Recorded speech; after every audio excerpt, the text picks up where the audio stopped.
Queridos hermanos, iniciamos la lección divina de este día miércoles 20 de marzo, miércoles de la quinta semana del tiempo de Cuaresma.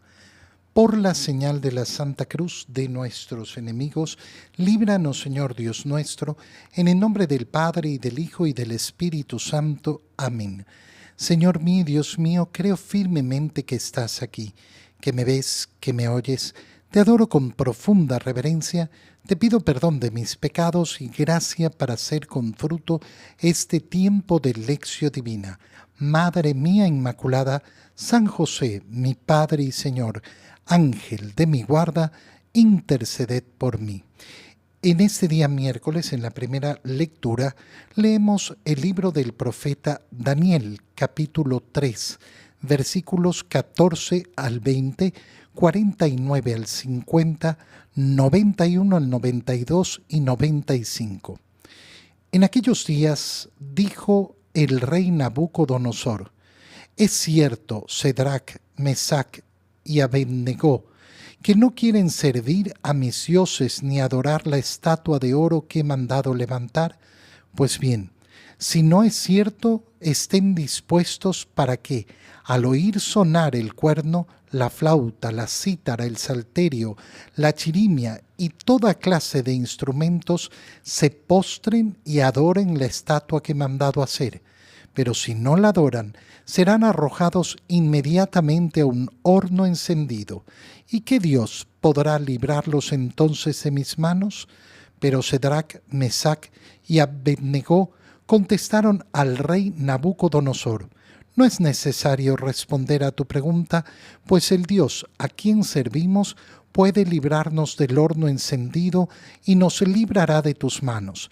Y aunque no lo hiciera, sábete que de ningún modo serviremos a tus dioses ni adoraremos la estatua de oro que has mandado levantar.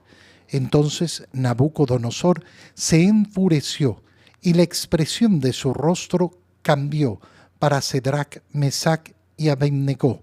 Mandó encender el horno y aumentar la fuerza del fuego 7 veces más de lo acostumbrado. Después ordenó que algunos de los hombres más fuertes de su ejército ataran a Cedrac, Mesac y Abednego y los arrojaran al horno encendido. Pero el ángel del Señor bajó del cielo, se puso junto a ellos, apartó las llamas y produjo en el horno un frescor como de brisa y de rocío, y el fuego no los atormentó, ni los hirió, ni siquiera los tocó. El rey Nabucodonosor, estupefacto, se levantó precipitadamente y dijo a sus consejeros: ¿acaso no estaban atados los 3 hombres que arrojamos al horno? Ellos contestaron: sí, señor. El rey replicó: ¿por qué entonces estoy viendo 4 hombres sueltos que se pasean entre las llamas sin quemarse? Y el cuarto parece un ángel. Nabucodonosor los hizo salir del horno y exclamó: bendito sea el Dios de Cedrac, Mesac y Abednego, que ha enviado a su ángel para librar a sus siervos, que confiando en él desobedecieron la orden del rey y expusieron su vida antes que servir y adorar a un Dios extraño. Palabra de Dios. Qué bonito ya en esta recta final de la Cuaresma contemplar lo que nos cuenta el libro de Daniel. Esta verdadera valentía de estos 3 hijos de Israel que se ven sometidos en tiempos del destierro, cuando estaban en Babilonia, expuestos a tener que adorar a falsos dioses y tener que rendir homenaje a la estatua del rey Nabucodonosor, que se consideraba también una especie de Dios. Como le han llegado estas noticias a Nabucodonosor, él mismo se presenta delante de estos 3 siervos. Así que, ¿es verdad esto? Si no es verdad, prepárense para que al oír sonar los instrumentos adoren a los dioses y rindan culto a mi estatua. Si no, aténganse a morir. Y digo que es muy hermoso leer esta lectura en esta última recta de Cuaresma, porque si vamos a contemplar lo que ha hecho Jesús por nosotros, si vamos a contemplar cómo nuestro Señor Jesucristo ha estado dispuesto a dar su vida por nosotros, bueno, ese es el verdadero servidor de Dios, aquel que debe estar dispuesto a dar la vida por su Dios. Por eso el Señor ha sido tan claro en decirnos, miren, el que aprecia su vida como si fuera el bien máximo, ese la va a perder. Pero aquel que está dispuesto a ofrecer su vida, a dar su vida, las palabras de nuestro Señor no son palabras dichas de la boca para afuera. Son palabras que representan aquello que Jesucristo ha estado dispuesto a hacer, a dar la vida en obediencia a la voluntad del Padre. Qué bonito es, además, ver cómo cuando son interrogados estos tres personajes por el rey Nabucodonosor, le responden, no es necesario que llegue ese momento, porque te lo podemos decir desde ya. ¿Quién es capaz de librarnos de tus manos? Nuestro Dios. Nuestro Dios es capaz de hacer todo lo que quiera. Ese es el modo en que nosotros enfrentamos nuestra vida, nuestra existencia. ¿En quién creo yo? Yo creo en el Dios que todo lo puede. Y efectivamente, la historia que hemos leído es una historia donde vemos, digamos así, un final feliz, de acuerdo a los estándares del mundo. ¿Por qué? Porque efectivamente fueron liberados estos tres hombres de esa muerte espantosa. Morir metidos en un horno que se encendió 7 veces más fuerte que lo usual. Pero ellos mismos lo han dicho. Aunque no sucediera, aunque nuestro Dios no nos salvara, sábete que de ningún modo serviremos a tus dioses ni adoraremos la estatua de oro que has mandado levantar. Qué bonitas palabras son estas. ¿Por qué? Porque nos recuerdan que efectivamente nuestra premisa es esta. Yo creo en el Dios que todo lo puede. Sí, pero yo no obligo a Dios a actuar como yo quisiera que Él actuara. No, yo siempre estoy abierto a su voluntad. ¿Por qué? Porque sé que su voluntad es perfecta. Mis deseos pueden ser tantos en la vida, pero es la voluntad de Dios la que verdaderamente importa y además es la verdaderamente sabia. Yo puedo creer que algo me conviene a mí. Yo puedo creer que tal vez no era lo mejor que Cristo muriera en la cruz. ¿Acaso los apóstoles no pensaban eso? ¿Por algo temieron tanto la cruz? Yo puedo llegar a pensar que tal vez no es lo mejor lo que está haciendo Jesús. ¿Acaso no fue ese el pensamiento de Judas? Judas no estaba de acuerdo con el modo en que estaba haciendo las cosas Jesús, por eso lo traicionó. Y por eso es importantísimo la combinación de estas dos cosas. ¿En quién creo yo? En el Dios que todo lo puede.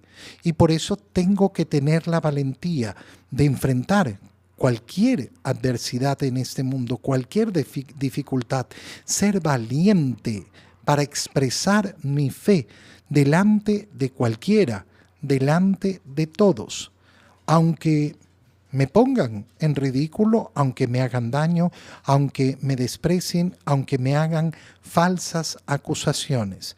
Sí, con profunda valentía. Pero, por el otro lado, a pesar de que yo confío en el Dios que todo lo puede, es su voluntad la que tiene que reinar en mi vida. Su voluntad es la que tiene que reinar en mi vida, no la mía. No la mía. Y qué bonito es entonces entregarse verdaderamente al poder y a la sabiduría de Dios. En el Evangelio, leemos el Evangelio de San Juan, capítulo 8, versículos 31 al 42. En aquel tiempo Jesús dijo a los que habían creído en él: si se mantienen fieles a mi palabra, serán verdaderamente discípulos míos. Conocerán la verdad y la verdad los hará libres. Ellos replicaron: somos hijos de Abraham y nunca hemos sido esclavos de nadie. ¿Cómo dices tú, serán libres? Jesús les contestó: yo les aseguro que todo el que peca es un esclavo del pecado, y el esclavo no se queda en la casa para siempre. El Hijo sí se queda para siempre. Si el Hijo les da la libertad, serán realmente libres. Ya sé que son hijos de Abraham, sin embargo, tratan de matarme porque no aceptan mis palabras. Yo hablo de lo que he visto en casa de mi padre. Ustedes hacen lo que han oído en casa de su padre. Ellos le respondieron: nuestro padre es Abraham. Jesús les dijo: si fueran hijos de Abraham, harían las obras de Abraham. Pero tratan de matarme a mí, porque les he dicho la verdad que oí de Dios. Eso no lo hizo Abraham. Ustedes hacen las obras de su padre. Le respondieron: nosotros no somos hijos de prostitución. No tenemos más padre que a Dios. Jesús les dijo entonces: si Dios fuera su padre, me amarían a mí, porque yo salí de Dios y vengo de Dios. No he venido por mi cuenta, sino enviado por Él. Palabra del Señor. Estamos en el capítulo 6 del Evangelio de San Juan y es importantísimo para entender este Evangelio ubicarnos estamos en el capítulo 8 del Evangelio de San Juan y es importantísimo ubicarnos en lo que estamos leyendo. ¿Por qué?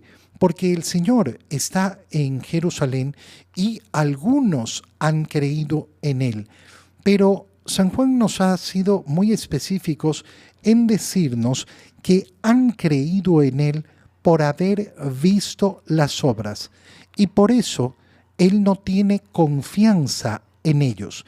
Jesús no confía en ellos. ¿Por qué? Porque su fe está basada solo en haber visto las obras, no en haber creído profundamente en su palabra. Y por eso las primeras palabras que les dirige son estas. Jesús está hablándole a los judíos y le dice a los que decían haber creído en Él: si se mantienen fieles a mi palabra, serán verdaderamente discípulos míos. ¿Qué palabras más importantes? ¿Por qué? Porque nos está mostrando el Señor cuál es la verdadera manifestación de la fe. La verdadera manifestación de la fe no está en decir yo creo. No, yo sí creo, yo. Es una palabra dicha en un momento, que puede ser un momento y nada más. ¿Dónde se va a manifestar la verdadera fe? En la perseverancia. Si se mantienen fieles a mi palabra. Y por eso es que va a introducir en este discurso a Abraham. ¿Por qué? Porque Abraham es el padre de nuestra fe. La fe de Abraham es el modelo de la fe que todos tenemos que seguir. Y la fe de Abraham, ¿cómo se ha manifestado? Se ha manifestado en primer lugar en la perseverancia. La perseverancia de creer en la palabra del Señor. Creer en la palabra de Dios a pesar de que los años transcurrían. Fíjate qué es lo que ocurre con Abraham. Dios le promete: vas a tener una descendencia incontable que va a tomar posesión de esta tierra. ¿Tomó posesión de la tierra? No. ¿Vino la descendencia? No. Y sin embargo, Abraham se mantuvo fiel al Señor. Ahí, en ese mantenerse fiel, es donde se manifiesta la verdadera fe. Solo se es discípulo de Jesús, por tanto, en la perseverancia, en la constancia. Cuando una persona se convierte, cuando una persona abre sus ojos, por ejemplo, una persona que está alejada del Señor, y tiene un momento de llamado del Señor, de encuentro con el Señor. Puede ser a través de un retiro, puede ser a través de cualquier momento donde el Señor aprovechó para llegar a su corazón. Esa persona puede llegar a pensar, ya me convertí y ahora sí tengo fe. Hermano mío, has comenzado un camino. Has comenzado un camino, y uno de los errores que se puede cometer es justamente ese, pensar que ya se recorrió el camino. No has recorrido el camino, has empezado. No, es que yo ya tengo fe. Sí, pero esa fe se manifiesta verdaderamente solo en la perseverancia. Lo mismo puede ocurrir con una persona que ha nacido toda su vida con esa fe y que ha mantenido esa fe durante parte de su vida. No, yo soy católico, yo desde de pequeñito fui bautizado, yo siempre estuve en escuela católica, yo siempre he ido a misa. Maravilloso. Pero no vayas a creer de ninguna manera que ya llegaste al final del camino. Todavía hay que recorrerlo. Cuando uno entiende que la fe solo se manifiesta en esa perseverancia, entonces se entiende esas palabras del Señor que nos ha dicho que tenemos que estar vigilantes, siempre vigilantes, hasta el último momento, hasta el último día de nuestra vida. ¿Por qué? Porque en la arrogancia de creer, no, a mí nadie me va a quitar nunca mi fe. Bueno, en esa arrogancia la puedo perder en un segundo, como le ha sucedido a muchos, a muchísimos, que después de una larga vida en la fe y en el camino del Señor, lo han abandonado. Y entonces, claro, delante de esa cercanía que tenemos en la Semana Mayor, tenemos que verlo como un momento de reforzar nuestra fe. Por eso la Semana Santa no tiene que ser simplemente un momento más, no, tiene que ser un momento de refuerzo. Aquí estoy, sigo perseverante. Y otra vez, otro año más, lo mismo. Otra vez vamos a vivir la Semana Santa, otra vez vamos a participar del Vía Crucis, otra vez vamos a hacer esto, otra vez vamos a hacer lo otro. No es simplemente otra vez, sino que lo vivimos efectivamente como ese momento de agarrar fuerza. ¿Por qué? Porque sabemos que tenemos que mantenernos perseverantes. Si se mantienen fieles a mi palabra, entonces serán mis discípulos. Conocerán la verdad y la verdad los hará libres. Esta es la segunda parte de lo que les dice el Señor. La verdad los hará libres. Qué importante darnos cuenta de que esta es la condición en nuestra vida. Yo quiero libertad verdadera. La libertad está pegada a la verdad. Ahí donde no hay verdad, ahí donde hay mentira, nunca va a haber camino del Señor. Ahí donde hay engaño, nunca va a haber camino del Señor, por más que tú lo quieras justificar del modo que quieras justificarlo. La mentira, el engaño, la falta de sinceridad, nunca nos va a hacer caminar el camino del Señor.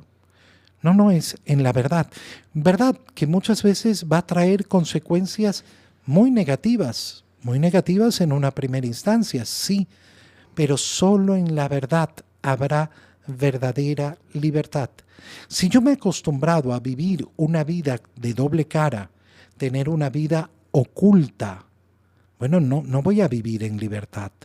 Le reclaman enseguida al Señor, nosotros somos hijos de Abraham, nunca hemos sido esclavos de nadie. Entonces, ¿cómo nos dices que seremos libres? No entienden el sentido profundo de la libertad. ¿Por qué? Porque el Señor se refiere al pecado. Yo les aseguro que todo el que peca es un esclavo del pecado. Fíjate qué profundo es esto. ¿Por qué? Porque nosotros podemos creer que con libertad pecamos. Claro, cada uno de nosotros tiene la libertad de elegir en esta vida lo que quiere. Sí, claro, sí, cada uno. Y yo siempre insisto en esto, porque la idea de la libertad tiene que ser verdaderamente profunda y tenemos que amar la libertad. Pero cuando analizamos en el fondo, ¿Qué es lo que hace una persona que elige el pecado? ¿Actúa con verdadera libertad? No, actúa en rechazo de la libertad. ¿Esto qué es lo que nos dice? Que la libertad, la verdadera libertad, ¿qué es? La capacidad de elegir el bien. Cuando yo elijo el bien, lo que hago es asesinar la libertad. ¿Por qué? Porque al elegir el mal, lo que estoy haciendo es eligiendo ser esclavo del pecado. Te doy gracias, Dios mío, por los buenos propósitos, afectos e inspiraciones que me has comunicado en este tiempo de lección divina. Te pido ayuda para ponerlos por obra. Madre mía Inmaculada, San José, mi Padre y Señor, Ángel de mi guarda, interceded por mí. María, Madre de la Iglesia, ruega por nosotros. Queridos hermanos, reciban mi bendición en el nombre del Padre, y del Hijo, y del Espíritu Santo. Amén. Un muy feliz día para todos.